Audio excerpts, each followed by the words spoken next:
So if you're a Triumph Twin owner, you will be well aware, particularly of this vintage anyway. I can talk about this vintage, which is about a 5-year-old bike. You'll be aware that this has got a one-finger clutch, or a two-finger clutch. Very, very, very light clutch, given that it's a cable-operated clutch. Now, my CCM, stuffing great big single, and it's got a really heavy clutch.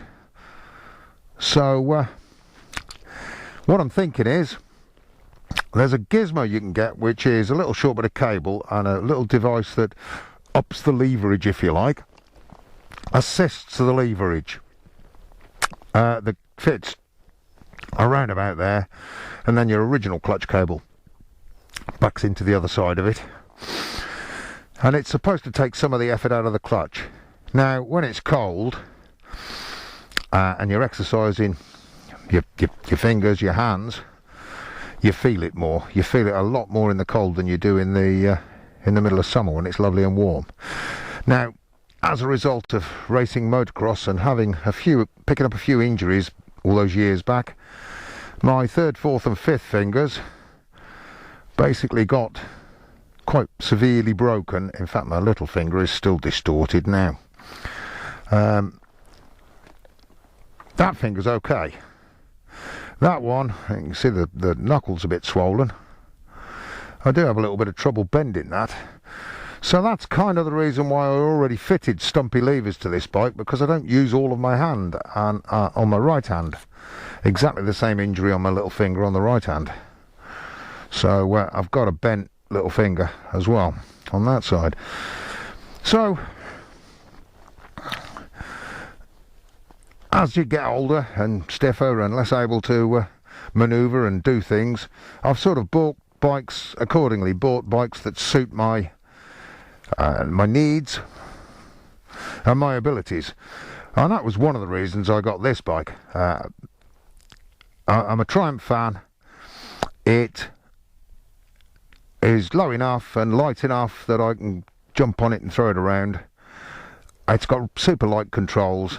It's just a really, really easy bike to ride, and it looks the part. So that's particularly now that I've modified the looks a bit. So there's my main reasoning behind buying this bike. Of course, different people cope with it in different ways. Some people, when they get a bit older and a bit a bit less, or they feel they're a bit less able, they'll get themselves into trikes or a sidecar, or they'll completely go the other way and buy a smaller capacity bike, something very light. I can't. I need to be in an upright position, sitting upright with my feet sort of underneath my knees, if you like. I can't ride cruisers with my feet forward, not without getting uncomfortable after half an hour. And I'm no good at sports bikes anymore, where you're creased over and bent over. So that's why I've gone for this. But any naked bike, pretty much all of the Triumph Twin range would have suited. Naked bikes, adventure bikes, there's plenty of bikes, plenty of choice out there. I mean, I had a Tiger before this, more powerful, taller, heavier, but it was fine, it was comfortable to ride. Just wasn't as good at being a good looking bike as this is. So when the postman decides to actually deliver this bloody EZ clutch, or if you said it in English it would be an EZ clutch, and it's just a little device, like I say, to assist in the leverage on a clutch cable. But when he gets around to delivering that, I will post up a video of whether it works, because I don't actually know, I've never tried one before, whether it works, how easy it is to fit, what it looks like, etc, etc. So that's going to be as soon as that happens. You might get a film or two between now and then, I don't know. Talking about, there's another modification I've had on other bikes, but I don't really feel the need on this bike, but I'm still umming and ahhing about it. Another injury I picked up, I've broken a lot of bones. I've got a lot of surgical titanium holding me together as a result of motocross. Parents, don't let your kids start racing motocross when they're 10. No, I'm kidding. If that's what they want to do and you can afford it, great.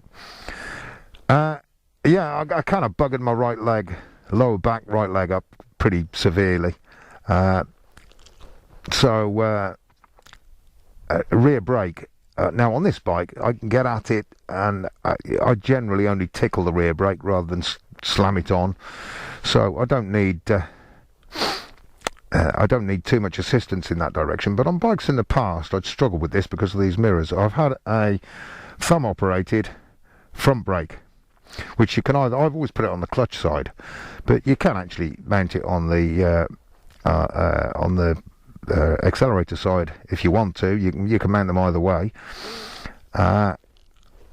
With these mirrors, it would be a little difficult because the mirrors are in the way, so I'd have to reconfigure them, and I'd rather keep the mirrors than do that, which is why I haven't done it to this bike. I've thought about it, but I just haven't done it because of that. But they work very well. Famously, Mick Doohan did it, where he shattered his right leg. I can't remember where it was. I think it was in the 90s, I believe, and I think it was at Assen in Holland. But anyway, he totally shattered his right leg, really, really bad injury, and couldn't use the back brake anymore, so he had a thumb-operated rear brake. I can't remember which side he had it on, but I think he had that on the left-hand side. But anyway, you can do that because you don't generally stamp on the rear brake. But if I wear motorcycle boots, which I almost always do, or at least boots, that gives me enough support and allows me to use the back brake as it should be used. So it's not something I'm going to need to get into just yet. Anyway, there you go. That is what I'm going to be up to between now and Christmas. I'll be getting up to eating too much and drinking too much at Christmas, which is only 25 days away. 24 days away actually now. So assuming Mr. Posty delivers that'll be a static video filmed outside the back of my garage, and it'll just be the fitting of that, which looks straightforward. Like I say, I've never done one before, but it looks pretty straightforward. So until then, take it easy. Like, thumbs up, let your mates know. I'm doing quite well on subscribers at the moment, thank you very much. So, yeah, do all the nice things, and I will see you soon. This year, I'm going to try and pick a non-foggy day to go and do the local Christmas lights, little run through the local Christmas light town, well, Shrewsbury, even though there's some streets shut. And we'll see if we can get a forward-facing camera view. I didn't manage it last year because the fog was misting my lens up. So I could only do rear-facing, so I'm going to try and pick the right kind of weather to do that. Until then, take it easy, and I will see you soon. Thanks for watching.